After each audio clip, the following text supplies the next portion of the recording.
ঈদে লম্বা ছুটিতেও মহাসড়কে ভোগান্তির আশঙ্কা। ব্রাহ্মণবাড়িয়ার আশুগঞ্জ নৌবন্দর থেকে আখাউড়া স্থলবন্দর পর্যন্ত 4 লেন সড়কের কাজ চলছে। ঈদযাত্রায় সড়কের এই অংশে রয়েছে দুর্ভোগের সংখ্যা। গত শুক্রবার কুমিল্লা সিলেট মহাসড়কের ব্রাহ্মণবাড়িয়া সদর উপজেলা। এবার ঈদুল ফিতরে টানা 9 দিনের লম্বা ছুটি, ঘরমুখী মানুষের যাত্রা স্বস্তির হওয়ার প্রত্যাশা সরকারের।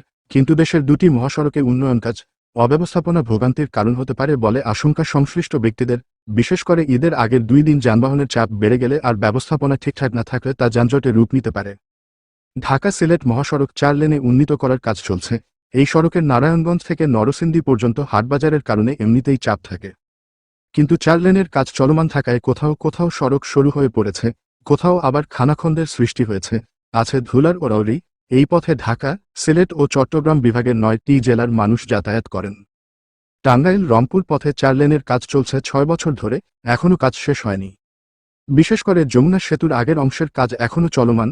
ঈদের শেষ 4 দিনে যমুনা সেতু হয়ে প্রতিদিন গড়ে 50,000-এর মতো যানবাহন চলাচল করে, ফলে ভোগান্তির আশঙ্কা এই পথেও আছে।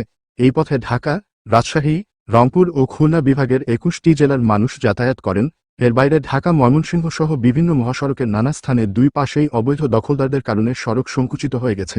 গাজীপুর অঞ্চলে পোশাক কারখানা ছুটি হলে চাপ পড়ে মহাসড়কে, ফলে ব্যবস্থাপনার ঘাটতি হলে যেকোনো সময় যানজট দেখা দিতে পারে। এবার ঈদযাত্রায় নতুন সংখ্যা যোগ করেছে মহাসড়কে ডাকাতি। পুলিশের হিসাবে গত ফেব্রুয়ারি মাসে সারা দেশে ডাকাতির ঘটনায় মামলা হয়েছে 74টি। আগের মাস জানুয়ারিতে এই সংখ্যা ছিল 71। অথচ গত বছরের প্রথম 2 মাসে সারা দেশে ডাকাতির ঘটনা ছিল 62টি। সারা দেশে মহাসড়কে ডাকাতির ঘটনায় 1400 জনের একটি তালিকা করেছে হাইওয়ে পুলিশ।